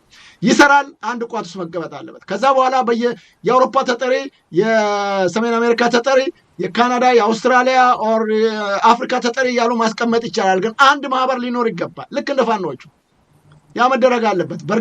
አሁን ቅድም ያነሱት ነገር አለ አቶ ለይኩን፣ ደብዳቤ ጽፎ አልፏል ነው ማህበሮቻችሁ የምትፈልጓቸውን ነገሮች ከኛ ግለጹልን፣ መሪዎቻችሁንም መምረጥ ትችሉ ዘንድ ብለው ደብዳቤ ጽፈዋል። ግን ምላሽ አልሰጠም። በተለያየ ቋት ውስጥ ተቀምጠው ይህም መከላከል የምንችለው ስናጋልጥ ብቻ ነው። እንዳልኩ ስራ ጀምረናል። ወደፊት ይቀጥላል። አመሰግናለሁ ስለሰጡን ተጨማሪ ማስረጃዎች። የዘውዱ ሾው ሚዲያም ከዚህ ቀደም እንግዶችን ሽማግሌዎችን ሁሉ ሰብስበን አነጋግረናል። ድካማቸው ልፋታቸው ሁሉ ከንቱ መቅረቱን እናውቃለንና ይሄ ጠንክሮ ይቀጥላል ነው የምለው። ወደ አቶ የዝና እንመለስ። እንግዲህ ትልቅ ስራ እየሰራችሁ ነው ያላችሁት፣ ቀላል ነገር አይደለም። ይህንን በአካል ተሰባስባችሁ የአማራን ሰማዕታት ለማሰብ ስራ እየሰራችሁ ነው ያላችሁት። ይሄ ስራ መቼ ነው የሚከናወነው? የት ነው የሰማዕታቱ ቀን የሚታሰበው? መቼስ ነው የሚታሰበው? እስቲ ይህንን ቢገልጹልን ለተመልካች አድማጮቻችን፣ እነሱም ራሳቸው እዚህ ውስጥ መሳተፍ የሚፈልጉ ያውን ቅድም የጠቀስናቸው የአማራ ማህበራቶች ካሉም ዛሬ ነው መምጣት ያለባቸው። አማራን የሚወክሉ ከሆነ ከእናንተ ጋር መተባበር አለባቸው። ተደራጅታችኋል፣ ስራ ጀምራችኋል። ስለዚህ እንዴት እናግዛችሁ፣ እንዴት እንርዳችሁ ማለት የሚፈልጉም ካለ በዚህ ላይ እስቲ ያለውን ሁኔታ ይግለጹልን። አመሰግናለሁ አቶ ይዘድ። በጣም ጥሩ አመሰግናለሁ አቶ ዘውዱ። እኛ ይህን ስንሰራበት 8 ወይም እስከ 10 ወር ድረስ ይሆነናል። ስለዚህ አሁን የቀረን 2 ወር ነው። የሚከበረው በሐምሌ ወይም በዚህ በፈረንጆች አጠራር ጁላይ ነው። ጁላይ የመጀመሪያው ሳምንት ላይ ነው የምናደርገው። ሚኔሶታ የሚደረገው አንዱ ከአንተ ጋር መወያየት የፈለግነው ሰዎቹ ፍላጎት ካላቸው እንሳተፋለን፣ ጥሩ ሀሳብ ነው እናግዛለን ካሉ ወደ አንተ መልእክት ሊልኩ ይችላሉ። በዛ በሚደርሰን መልእክት መሰረት ልናሳትፋቸው እንችላለን። ስለዚህ ሐምሌ ላይ ነው። ይህን ጊዜ የመረጥንበት ምክንያት ትምህርት ቤቶች ዝግ ናቸው፣ ሰዎች ረፍት የሚወስዱበት ጊዜ ነው፣ ሰው የሚንቀሳቀስበት ጊዜ ነው፣ ልጆች ትምህርት ላይ የማይሆኑበት ጊዜ ስለሆነ በጣም አመች ጊዜ ነው ብለን እናስባለን። ትክክለኛ ቀኑን በቅርቡ እናስታውቃለን። አስቀድመን ግን ማሳወቅ የምንፈልገው በሐምሌ በመጀመሪያው ሳምንት ላይ ስቴት ኦፍ ሚኔሶታ የተባለው ክፍለ ሀገር እዛ ነው የሚደረገው፣ በአካል ነው የሚደረገው። ስለዚህ ወንድሞቻችን እህቶቻችን እንዲተባበሩ እንፈልጋለን። ትልቅ አደራ ነው። ስንት ሰዎች ህይወታቸውን ሀብት ንብረታቸውን ሰጠዋል፣ ተሰደዋል፣ ሞተዋል፣ ተርበዋል፣ ተጠምተዋል። በየበረሃው ወድቀው ድንኳን ውስጥ ወድቀው እህል እየተሰፈረላቸው በውሃ ጥማትና በርዛት በረሃብ የሚቆሉ ስንት ወገኖቻችን አሉ። ስለዚህ ይሄንን እንዲቀረፍ መጀመሪያ መሄድ መታሰቢያነት ለትምህርት እንድንጠቀምበት ስለምንፈልግ ለዛ ነው ይህን ያህል ጊዜ ወስደን የተዘጋጀንበት። አሁን በቅርቡ ይሆናል። ከ2 ወር ባነሰ ጊዜ ውስጥ ይሆናል። ከልብ አመሰግናለሁ አቶ ለይኩንም። በዚህ ላይ ምናልባት የምትታገዙት የምትረዱት ነገር ምን ሊሆን ይችላል? ቀላል አይደለም። ከ8-9 ወር ኔሊ 1 ዓመት ያህል የተደከመበት ጉዳይ ነው እና ምናልባት በምን መልኩ ነው ልትታገዙ የምትፈልጉት? ምን አይነት እገዛዎች ነው የምትፈልጉት? ልናግዝ ልንረዳለን እንችላለን የሚሉ ማህበራት ሊሆኑ ይችላሉ፣ በግለሰብ ደረጃ ሊሆን ይችላል እና ምንድን ነው የምትፈልጉት? አንደኛ የዚህ የሰማዕታት ቀን እንዲከበር ስናስብ 2 አይነት ጉዳት የደረሰባቸው ወገኖቻችን አሉ። አንደኛው አማራው ተጎዳ ተበደለ ብለው ቆመው በመንግስት ኃይሎች ወይንም በተቃዋሚ ኃይሎች የተገደሉ አሉ። እንደነ ፕሮፌሰር አስራት፣ እንደነ ጎቤ መልኬ፣ እንደነ ሸቴ የመሳሰሉ ጀግኖች፣ እንደነ ሳሙኤል እጅጉ አይነት መስዋዕትነት የከፈሉ ማዕት ፋኖች ማዕት ጀግኖች አሉ። እነዚህ ሁሉ እንዳይረሱ ስለምንፈልግ መረጃ ያላቸው ሰዎች አሁን ብሔራዊ ንቅናቄውንም እንጠይቃለን። እነዚህ ሊስቶች እንዲሰጡንና ሬከርድ ሆኖ እንዲቀመጥ እንፈልጋለን። ስለዚህ ከህብረተሰቡም ከታጋዩም ህዝብ የዚህን መረጃ እንዲሰጡን እንጠይቃለን። ሁለተኛው ደግሞ ተጎጂዎች ምንም ነገር የማያውቁ አማራ በመሆናቸው ብቻ የተገደሉ በሰላም ሲኖሩ ጭሮ አዳሪዎች ሁሉ ሳይቀሩ በገጀራ ተረሸኑ የተገደሉዋል። እነዚህንም እነማን ናቸው የሚሉትን የሚያውቁ ሰዎች የዚህን መረጃ ቢልኩልን ለእኛ ለግባታችን በጣም ይጠቅማል። አንድም ሰው እንዲረሳ አንፈልግም። ይሄ ከህብረተሰቡ ከሌላውም ድርጅት ከአዋቂዎችም ማወቅ እንፈልጋለን፣ ማግኘት እንፈልጋለን። ሌላው ይሄን በዓል በሚከበርበት ጊዜ እነዚህን ጉዳዮች ያገባናል የሚሉ ሰዎች መጥተው ስብሰባ ተካፋይ እንዲሆኑ ሀሳብ እንዲሰጡ ያላቸው ጽሁፍ ካለ እንዲሰጡ እንፈልጋለን። በተለይ ደግሞ አይ ዊትነስስ አሉ፣ በአይናቸው ያዩ አሉ። አሁን አንዱ ያጫወተኝ በአይኑ ህፃናትን 2 እጃቸውን እየያዙ ወደ ገደል ሲወረውሯቸው በአይኑ ያየ ሰው አለ። እነዚህ አይነት ምስክሮችም እንፈልጋለን። ሌላው ኦልሬዲ ከዚህ ቀደም ጄኖሳይድ ምርመራ እናካሄዳለን ብለው ሙከራ ያደረጉ ሰዎች ያሏቸው ቪዲዮዎች አሉ። ወደ 400 ቪዲዮ ይባላል። እነዚህን ሼር እንዲያደርጉን እንፈልጋለን። ያላቸው መረጃ በሙሉ በድርጅት መልክ በግል ያላቸው እንዲልኩልን እንፈልጋለን እና ይሄ በሙሉ በአጠቃላይ ለአማራው ለወደፊቱ ይመሰረታል ብለን ለምናምነው ተቋም ትምህርት ሰጪ ተቋም እነዚህን ነገሮች እንፈልጋለን እና ዌብሳይት የለንም፣ ግን አሁን ኢሜይል አድራሻ አለን። በኢሜይል አድራሻችን አማራ ሰማዕታት @gmail.com ብለው ኮኔክት ቢያደርጉን መረጃዎችን ለመስጠትም እንደገና ደግሞ በእለቱ ፊዚካል ሰርቪስ መስጠት የሚችሉ በተለይ ሚኒሶታ አካባቢ የሚኖሩ እኛ ወገኖቻችን ይሄ የሚቆረቁራቸው አማሮችም ሆኑ ኦሮሞዎችም ሶማሌም ሆነ ማንም ሰው የአማራው እልቂት የማያሳዝነው የለም ብለን እናምናለን እና እነዚህ ሁሉ በዚህ ኮኔክት አድርገው ከኛ ጋር ሊተባበሩና ሊሰሩ ይችላሉ። ያላቸውን መረጃን በመስጠት ራሳቸው በግንባር በመገኘት እዛ በቦታው ላይ ሊተባበሩ ሊረዱን ይችላሉ እና ይሄንን ነው የምጨምረው። እንደገና ዘውዱ ከልብ አመሰግናለሁ አቶ ለይኩን። እንደው እዚሁ ላይ አከል አድርገውልኝ እንዲያልፉ ነው። ዝርዝራቸውን እንፈልጋለን፣ ማንም እንዲቀር አንሻም ብለዋል። እርግጥ ነው ተገቢና አስፈላጊ ነገር ነው። ይሁን እንጂ እነዚህ ዳታዎች ሲደርሷችሁ በምንድን ነው? በጋዜጣ በመጽሔት በምን መልኩ ነው ይህንን ልታሰፍሩ ወይም ልታስቀምጡ የምትችሉት? ወይስ በዳታችሁ ውስጥ ለማስቀመጥ ነው? ምን የታሰበ ነገር አለ? በቪዲዮ ቢደርሷችሁ ምስሎች፣ ምናልባት ቪዲዮዎችን ኤዲት አድርጎ አቀነባብሮ ለአማራው ማህበረሰብ በአጠቃላይ ለኢትዮጵያ የማቅረብ የመስጠት ወይም በመጽሔት ወይም በመጽሐፍ በጋዜጣ መልኩ እነዚህ ዝርዝራቸውን ለማስቀመጥ የታሰበ ነገር ይኖር ይሆን? እኛ እነዚህን መረጃዎች ተቀብለን በደንብ አደራጅተን በካታጎሪ በካታሎግ መልክ ለማስቀመጥ ዝግጅቱ አለ እና ይሄንን የሚተባበሩንም ምሁራኖችም አዋቂዎችም አሉ። መረጃ ማግኘቱ ችግር ስለሆነ በመረጃ ህዝባችን ከተባበረ እነዚህ ቅድም ሜንሽን ያደረግናቸው ነገሮች አሉ። የአማራ ሆዳሞች እነዚህን የአማራ ሆዳሞችን በጥይት ከመግደል በአደባባይ በሚዲያ ላይ አውጥቶ ማስረከብ እነሱን ያሸማቅቃቸዋል የበለጠ ወይንም እጃቸውን እንዲሰጡ ያደርጋቸዋል። ለዛ ሁሉ ይጠቅማል እና ለወደፊቱም ሆነ ለአሁኑ እነዚህን ነገሮች መሰብሰቡ በጣም በጣም አስፈላጊ ነው የሚሆነው። ጎጂዎችንም ተጎጂዎችንም ዝርዝር ከነታሪኩ በተለይ አይዊትነሶች በአይናቸው ያዩ ሰዎች እኮ አሉ። አሁን እነዛን ፈልገን ከየት እናገኛቸው? እነዛን ሰዎች አሁን የሻሸመኔ በአይናቸው ያዩ ሰዎች አሉ። እነዛ ሰዎች አድራሻቸው ማንነታቸው ከታወቀ በሙሉ ሬከርድ ሆኖ መቀመጥ ይኖርበታል እና በዚህ መልኩ እኛ ሰፋ ባለ መልክ ትልቅ ስቶሬጅ ይኖረናል። በዛ መልክ ለወደፊት ለሚመጣው ትውልድ ኢንስቲትዩሽን ተቋም ይሆናል ብለን ነው የምናስበው። የአማራ ሰማዕታት ተቋም ይሆናል፣ ትልቅ ድርጅትም ይሆናል ብለን ነው የምናስበው እና በዛ መልክ እየተደራጀ እየተጠራቀመ ይሄዳል ብለን ነው የምናስበው እና በዚህ መልክ ነው ማስተባበል ይፈልጋል። እሺ ቀጥል አቋረጥኩኝ። ጨርሻለሁ። እሺ ከልብ አመሰግናለሁ አቶ ለይኩን።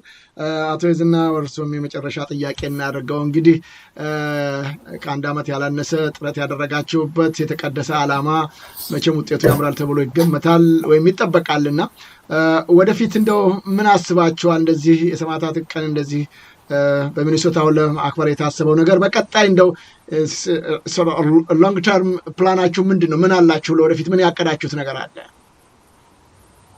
ጥሩ ጥያቄ ነው። አንደኛ ይሄ በሚሆንበት ጊዜ በሌሎችም ሀገሮች ቢሆን ደስ ይለናል። በዩናይትድ ኪንግደም ያላችሁ ኢትዮጵያውያን አማራዎች፣ በአውሮፓ ያሉ፣ በአፍሪካ ያሉ መቼም ኢትዮጵያ ላይ ለማክበር ባይቻል ታስቦ ሊሆን ይችላል። ከኢትዮጵያ ውጭ በሱዳን፣ በኡጋንዳ፣ በኬንያ፣ በሶማሊያ ተሰደው የሚኖሩ በታንዛኒያ፣ በሳውዝ አፍሪካ አሉ ብዙ ወገኖቻችን። እነሱም ደግሞ በያሉበት ቦታ አብረውን ይህንን ታሳቢ እንዲያደርጉ በአውስትራሊያ፣ በሁሉም በካናዳ እንዲደረግ እንፈልጋለን እና በዓለም አቀፍ ደረጃ እንዲሆን ነው ፍላጎታችን። አንዱ እሱ ነው። ሌላ ደግሞ ቅድም አቶ ለይኩን እንዳብራራው ምንም እንኳን ይሄ የቀጠለ ስራ ቢሆን በጣም አድካሚ ጥልቅ ስራ ነው። ምክንያቱም የተሰራው ግፍ ብዛቱ፣ የሞተው ሰብ ብዛቱ እጅግ በጣም ብዙ ነው። በሞረሽ ወገኔ ባሳተመው መጽሐፍ ምጽአተ አማራ በሚባለው እንኳን 600 ምናምን ገጽ የሆነ ይሄ መጽሐፍ የስንት ሰው ስም ዝርዝር ያለበት መጽሐፍ፣ ይሄ ሁሉ የሰው ስም ዝርዝር ነው። ስለዚህ እነማን ናቸው፣ ምን ደረሰባቸው የሚለው የዛ ሰነድና ኢንፎርሜሽን ችግር የለም። እንደገና ደግሞ በጎንደር ዩኒቨርሲቲ የታተመው ትሮብል ኢን ፓራዳይዝ በሚለው በዚህ ስንት ግፍና ጭፍጨፋ የተደረገበት በወልቃይት ሁሉ የተሰራውን ግፍ ስታቲስቲክስ ዲቴይል የሚያቀርብ እንደገና ደግሞ የነጻነት ሰልፍ የሚለው በዶክተር ወሰን የተጻፈው እሱ አሁን ስርዓት ላይ ነው ያለው። እዚህ ላይ ደግሞ እሱ በሚያውቀው ባየው የተዘገበ ስንት ዝርዝር አለ እና የስም የግፍ የተደረገው የምናምን ችግር የለም። በእርግጥ አንድ ቀን በህግ የሚጠየቅ ሰውም ድርጅትም ይኖራል። ያም ደግሞ ለኛ ይሄንን ብለዋሉ ተብሎ ደግሞ እንቅፋት ሊፈጥሩልን የሚያስቡ ደግሞ ይኖር ይሆናል። ግን እንደ ህዝብ እንደ ወገን ማንለቀው የምናደርገው ጉዳይ ነው። ይቅርታ አቶ የዝና እንቅፋት ይፈጥራሉ ያሉት ምን አይነት እንቅፋት ነው ሊፈጠር የሚችል? መልካም እና የተቀደሰ ዓላማ ነው እየሰራችሁ ያላችሁ። ምንድን ነው ስጋታችሁ? ስጋታቸውማ ያው ወንጀለኞቹን ጊዜ ወንጀላቸው እንቅፋት ይፈጥሩብናል ያሉት ጉዳይ ምንድን ነው ማለት ነው? እኮ እነዚህ ወንጀል የሚሰሩት ድርጅቶችና ወገኖች ይሄ እንዲሳካ አይፈልጉም። ስለዚህ ለምሳሌ አልሆንም ሊሉ ይችላሉ። ለምሳሌ በአማራ ህዝብ ላይ የተደረገውን ጭፍጨፋ የሚክዱ አሉ። አንዳንዶቹ ደግሞ የሚያጣጥሉ አሉ፣ የሚያናንቁ አሉ። ለምሳሌ በአማራ ህዝብ ላይ የደረሰው ግፍ ከሌላው ህዝብ ላይ የተለየ ግፍ አይደለም የሚሉ አሉ። ይሄ ትክክል አይደለም። በአማራ ላይ የተደረገው ጭፍጨፋና ግፍ በማንም የኢትዮጵያ ህዝብ ላይ የተደረገ አይነት አይደለም፣ አይነቱና መጠኑ። ስለዚህ ይህንን የሚክዱ የሚያጣጥሉ ይህ የዲሞክራሲ የአይዲዮሎጂ ጥያቄ አይደለም። ያ ለአማራ ቅንጦት ነው። በአሁኑ ሰዓት እንዴት አድርገን ነው ለምሳሌ የድምፅ ምርጫ ይካሄዳል ተብሏል።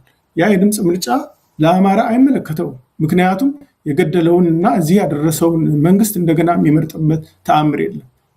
ያ ክልል እኮ አማራ ክልል ተብሎ እንደዛ ተሸራርፎ ለአማራ ህዝብ የቀረበው ቦታ ራሱ የጦርነት አውድማ ነው። ስለዚህ ምርጫም ለማካሄድ አይቻልም። አሁን አማራ የሚታገለው ለህልውናው ነው። እየጠፋ ነው፣ እየተሰደደ ነው። እናቶች እንዳይወልዱ፣ ህፃናቶች እንዳያድጉ። በወያኔ ጊዜ እኮ አዮዲን የሌለው ጨው እኮ ሲታደል የነበረ ህዝብ ነው። አዮዲን የሌለው ጨው መቀንጨርን ያመጣል። ባህር ዳርን የመሰለ ንጹህ ከተማ ላይ እኮ ቆዳ ፋብሪካ ከፍተው ክሮሚየም 6 የሚባል ኬሚካል እኮ ከዋተር ቴብል ውስጥ እኮ ገብቷል እኮ። ያ ለእድሜ ልክ በሽታ የሚያመጣ 36 እጥፍ ያለው መርዝ ነው እዛ ሲረጭ ነበረ፣ በቆዳ ፋብሪካ ስም ማለት ነው። ስለዚህ በአማራ ህዝብ ላይ በሁሉ ወገን፣ በሁሉ አቅጣጫ፣ በሁሉ አካሄድ ያልተደረገበት ግፍ የለም እና እነዛ ግፍ ፈጻሚዎቹ ተንኮለኞቹ ቀጥሎ ምን ሊያመጡብን ይችላሉ? አሁን ያከብራሉ፣ ከዛ በኋላ ፍትህ ይጠይቃሉ ብለው ሊያስቡ ስለሚችሉ ያንን ደግሞ እኛ በንቃት የምንጠብቀው ጉዳይ ነው፣ ችላ የምንለው አይደለም። በጣም አመሰግናለሁ። ጠቃሚ ጥቆማ ነው። ከልብ አመሰግናለሁ አቶ የዝና። እንግዲህ ጥያቄዎችን በእኔ በኩል ጨርሻለሁ። ምናልባት አቶ ላይኩን ካሳሁን እንደው የመጨረሻ አንድ 2 ደቂቃ ዕድል ልስጦት፣ ይህንን ብናገር አላነሳው ነው የሚሉት ካለ ድሉን ለእርሶ ልስጥና በዚህ እንቋጫለን። አመሰግናለሁ። እሺ፣ ያው ብዙዎችን ተነጋግረናል። እኔ ማለት የምፈልገው ከዚህ ቀደም ጀነራል አሳምነው የሚባል ሰው ሲናገር አሁን በአማራው ላይ የመጣው እልቂት ከ500 ዓመት በፊት ከነበረው የባሰና አስከፊ ነው ብሎ የተናገራት ንግግር አለ እና ያ አነጋገር በስንት ሰው ጭንቅላት ውስጥ እውነት ሆኖ ታየ የሚለው በጣም የሚያስገርም ነው። ለምንድን ነው ይህን የምልበት ምክንያት በ1988 ዓመተ ምህረት ውጭ ሀገር አንድ የስራ ባልደረባዬ ነው አማራ ነው ወይ አለኝ። አዎ አማራ ነኝ። አዎ አማራ ነህ? አዎ። እና ምን ታስባለህ ይለኛል። ምን አስባለሁ? እናንተ ላይ እኮ ብዙ ችግር እየመጣ ነው ይለኛል። ምን ነው የሚመጣው ችግር? ና ቢሮ ትገባና እንድታነብ ብቻ ፈቅድልሃለሁ አለ።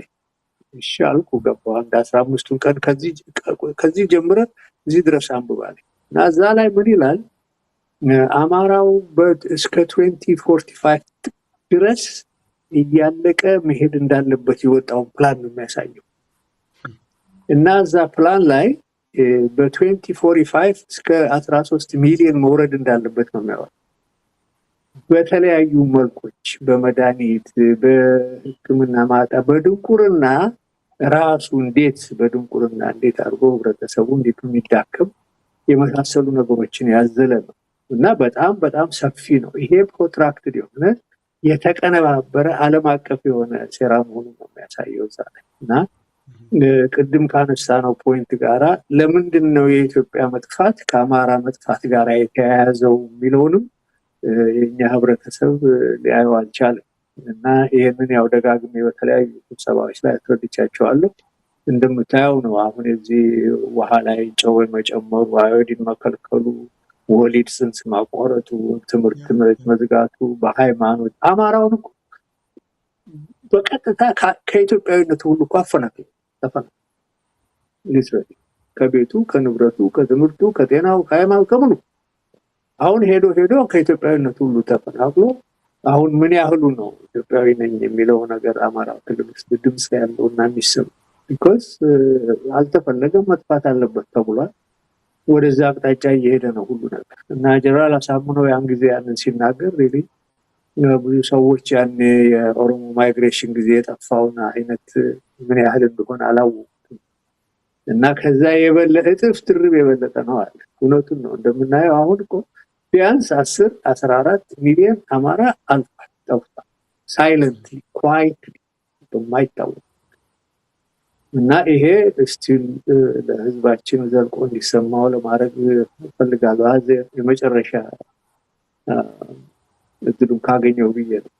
በጣም አመሰግናለሁ አቶ ዘውዱ። በጣም ተገቢ ሀሳብ ነው ያመጡት። እውነትም በመጨረሻ ልብ ያለው ልብ ይበል ነው። ይሄ ሁሉ ግፍና በደል እየተፈጸመ ያለበት አማራ ዛሬም ተኝቶ የሚጠብቅ ከሆነ ቀደም ሲል እንደገለጹት ይህንን ጥናት እስቲ ተመልከት ብሎ ያለው ሰው እውነቱን ነው ያስቀመጠው። እንግዲህ ከዛ 86 ነው ያሉኝ። ከዛ ጀምሮ እስካሁን ምን ያህል አማራ እንዳለቀ እርሶም እንዳሉት ምናልባት ወደ 14 ሚሊዮን ብለዋል። የህዝብ ቁጥሩ ብዙ ስለሆነ ነው እንጂ እንደ ትግራይ አሁን ወይም እንደ ሌሎቹ 4-5 ሚሊዮን ሰው ቢሆን በሙሉ አልቋል ማለት ነው። አሁን በትንሹ እንግዲህ የሶማሌ፣ የጋምቤላ፣ ምንድነው የሶማሌዎቹ ዋቲኮሊት የትግራይ ክልል የሚባል የለም፣ አልቋል። ዘራቸው ጠፍቷል ማለት ነው እንግዲህ በግምቱ እንኳን ብናየው እና ይሄ ይቀጥላል። ነገም አንድ ቦታ ካልቆመ አደጋ ነው ብዬ አስባለሁ። እና ጥሩ ሀሳብ አካፍለውናል አቶ ላይኩን፣ ከልብ አመሰግናለሁ። እንደዚሁም አቶ የዝናህም አጠራ ላይ መጨረሻ ሀሳቡን ልቀበልና በዚህ እንቋጫለን። እንግዲህ ያው ማንም ሰው ሊረዳው ይገባል። ይሄ አዲስ ነገር አይደለም፣ የቆየ ነው። ግን ዋናው ምንድን ነው? አማራ መምታት የተፈለገበት ዋናው ምክንያት ኢትዮጵያን ለማፍረስ ለሚፈልጉ ኃይሎች ነው። ጣሊያኖች ለምንድን ነው አድዋ ላይ ድል የተደረግን ሲሉ አማራዎች ወንድሞቻቸውን አሰልፈው ገጠሙንና አሸነፉን። ስለዚህ መቋጫው አማራ ነው። ሹራ በተቋጠረበት ላይ ከተበጠሰ ይተረተራል ማለት ነው። ስለዚህ የኢትዮጵያ አንድ ያደረገ በቋንቋ፣ በባህል፣ በፍቅር ሌላ ደግሞ የኔን ባህል ተቀበሉ ብሎ ያስገደደ የለም። የፈለገ ይቀበላል፣ ያልፈለገ ይተዋል። ግን አማራ አገሬ ብሎ በድፍን ኢትዮጵያ አርሶ እየበላ ሰርቶ እየበላ የጎጃም፣ የጎንደር፣ የወሎ፣ የሸዋ ገበሬ ሄደ ብታይ በእግሩ የሚሄድ በበሬ የሚያርስ ነው። ከማንም የተሻለ ኑሮ የሚኖር አይደለም። እንዲሁም ከአንዳንድ ክፍለ ሀገራት ያነሰ ኑሮ የሚኖር ህዝብ ነው። ግን ምንድነው አማራን ካፈረስ ነው ኢትዮጵያ እናፈርሳታለን። የኦርቶዶክስ ሃይማኖትን ከመታን በቃ አንዱ መቋጫው እሱ ናቸው የሚል ፍልስፍና ይዘው የተነሱ አሉ። የኤርትራ ትግል ኤርትራን ለመገንጠል ኢትዮጵያ ምን ብናደርግ ይሻላል ብለው ያ ሁሉ የነፃ አውጪ ድርጅት የተፈለፈለ ለዛ ነው። በጣሊያኖች የተጀመረ ለዚያ ነው። በእነ ወያኔ የቀጠለ ለዛ ነው። ስለዚህ አማራው የሚመታበት ምክንያት ኢትዮጵያን ለማፍረስ ነው። አማራ ራሱን ካዳነ ሁሉም ነገር የመጨረሻ ፋታ ያገኛል። ግን አማራ ሲመታ ዝም ከተባለ ነገ ደግሞ ተረኛ አለ። አፋር ይሁን፣ ሶማሌ ይሁን፣ ጉራጌ ይሁን፣ ሀዲያ ይሁን፣ አደሬ ይሁን፣ ጋምቤላ ይሁን ሁሉም ቢሆን ተራውን ጠብቆ ይመጣለታል እንጂ ይሄ ነገር በአማራ የሚቆም አይደለም። አንድ ህዝብ የሚጠቃበት ምንም ተአምር ምንም ምክንያት የለም፣ መቆም አለበት። ስለዚህ ይህንን ለማስተማር እንሰራለን፣ ለማነቃቃት ጥረት እናደርጋለን። ስለዚህ ሰው ተገንዝቦ ከጎናችን እንዲቆም እንፈልጋለን። ከልብ አመሰግናለሁ። ሁለታችሁንም እንግዶችን ሰፊ ሀሳብ ነው የሰጣችሁን። በእውነቱ ያሰባችሁትና ያቀዳችሁት ነገር ገቢራ እንደሚሆን ተስፋ አደርጋለሁኝ። እንግዲህ በሚቀጥለው ምናልባት የአከባበር በዓላችሁን በቀጥታ መዘገብ የምንችልበት ሁኔታም ካለ ወይም ካለፈም በኋላ ለተመልካች አድማጮቻችን ለማሳወቅ ጥረታችን ይቀጥላል። ስለ ጊዜያችሁ ጭምር ሁለታችሁንም እንግዶችን ከልብ አመሰግናለሁ። አቶ ለይኩን ካሳሁን እንደዚሁም አቶ የዝና ምን ያህል እግዚአብሔር ይስጥልኝ። እሺ በጣም እናመሰግናለን ዘውዱ። ክቡራን ተመልካች አድማጮቻችን ከእንግዶቻችን ጋር ያደረግነው ሰፋ ያለ ውይይት ይህንን ይመስል ነበር። አማራን ለማዳን የግድ አማራ መሆን ብቻ አያስፈልግም። ኢትዮጵያዊ ሁሉ ከዚህ ለአማራ ብቻ ሳይሆን ለኢትዮጵያ ስለሚታገሉት ጀግኖች ሰማዕታት መታሰቢያ ዝግጅት ላይ ተገኝታችሁ ይህንን በዓል እንድታከብሩ ወይም እንድታስቧቸው የዘውዱ ሾው ሚዲያም ጥሪውን በማቅረብ እስካሁን ከዝግጅቶቻችን ጋር ቆይታ ላደረጋችሁት እጅግ ከልብ በማመስገን በቀጣይ በሌሎች እንግዶች እስከምንገናኝ ሰላም ጤና ይስጥልኝ እያልኩ የምሰናበታቸው ይህንን ዝግጅት ከአቶ ለይኩን ካሳሁን እንደዚሁም የአቶ ዝና ምን ያህል ጋር ቆይታ በማድረግ እስካሁን ከእናንተ ጋር የነበርኩትን የዘውዱ መንግስት የነበርኩ መልካም ጊዜ ጤና ይስጥልኝ።